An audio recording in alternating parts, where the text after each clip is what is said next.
En esta cuarta clase comenzaremos a estudiar y a presentar las enfermedades forestales que veremos a lo largo de la materia. Y en primer lugar vamos a estudiar las enfermedades foliares, o sea, aquellas donde el síntoma ocurre en las hojas y donde el daño producido por el patógeno se centra en las hojas. A lo largo de esta clase vamos a ver tres tipos de enfermedades foliares muy características, que son la fumagina, el torque y el oidio. La fumagina, también conocida con el nombre de negrilla, hay varios términos en la literatura en castellano. Es una enfermedad que se caracteriza por el ennegrecimiento de las hojas en árboles de distinto tipo, producido por el crecimiento del micelio de un hongo que pertenece generalmente a la clase Loculoascomicetes.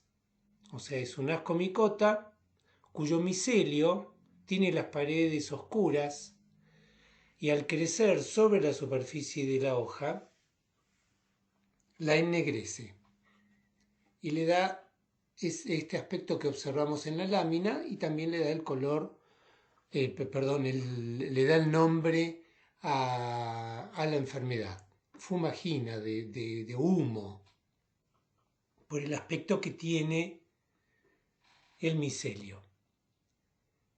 Estos organismos pertenecen a distintas especies de los géneros Capnodium, Limacinia, de los órdenes capnodiales o idiotidiales de los Loculoascomicetes.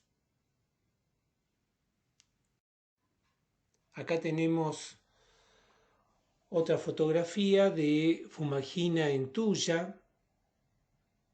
Podemos observar las partes ennegrecidas, tanto en las hojas como también a veces en las ramas finas.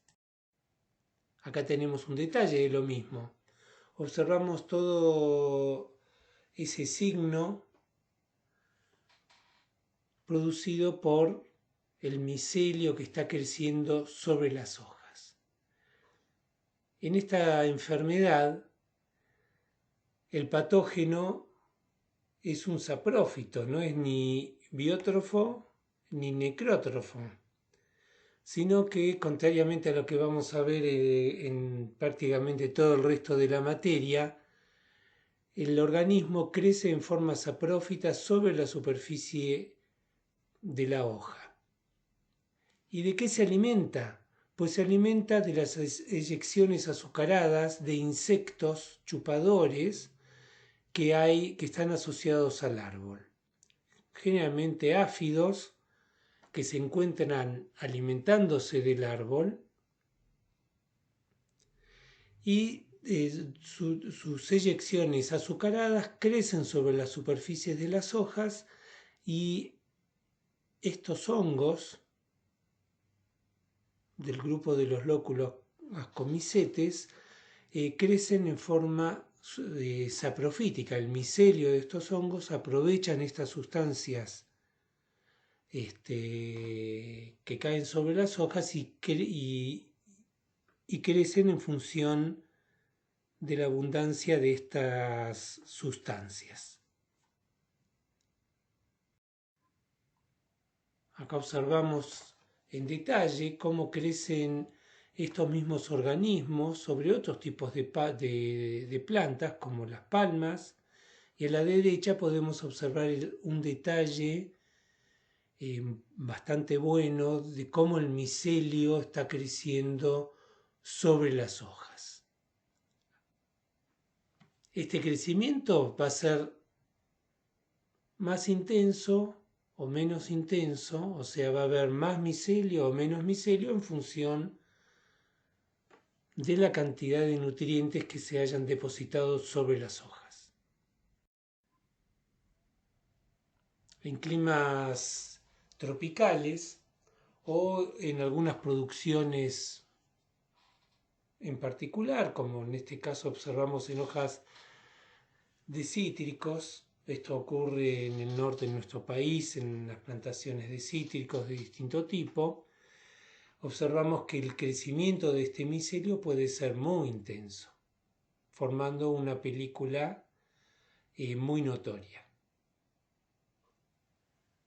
¿Qué daño produce este micelio? En principio no es un daño al tejido de la hoja en sí mismo, no penetra en la hoja, es totalmente saprófito, crece cubriendo la hoja, pero al hacerlo inhibe la fotosíntesis, pudiendo disminuir la calidad de los productos que deseamos obtener. Básicamente, en el caso de árboles, el crecimiento radial del tallo. Esto rara vez es cuantificado y de hecho desconozco que existan mediciones sobre daños de este tipo que hayan sido propiamente evaluados. Pero sí es un problema de consulta en la actividad forestal, dado que en aquellos árboles que son de uso ornamental, como las píceas, algunas especies de píceas en especial, como la pícea glauca, que son intensamente atacadas por áfidos en distintas partes. Este es un problema ornamental notorio por el cual muchas veces uno recibe la consulta de qué hacer. Bueno, obviamente al tratarse de un problema sanitario donde el agente causal no es el hongo, sino que el hongo crece indirectamente debido a la presencia de áfidos, el objetivo en el control es controlar la aparición de los insectos. Y para eso hay que utilizar, en el caso de plantas ornamentales, productos químicos que inhiban el desarrollo y la propagación de los áfidos.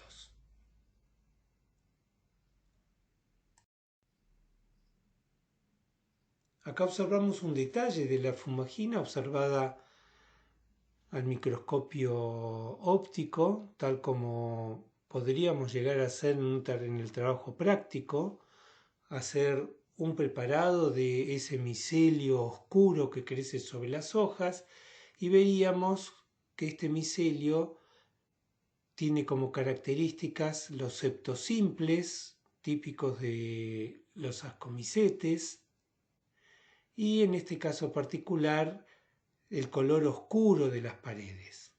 Muy eventualmente, porque rara vez lo observamos, especialmente en Patagonia, se desarrollan los pseudotecios y los podemos observar y analizar para hacer una determinación en base morfológica muy más específicas sobre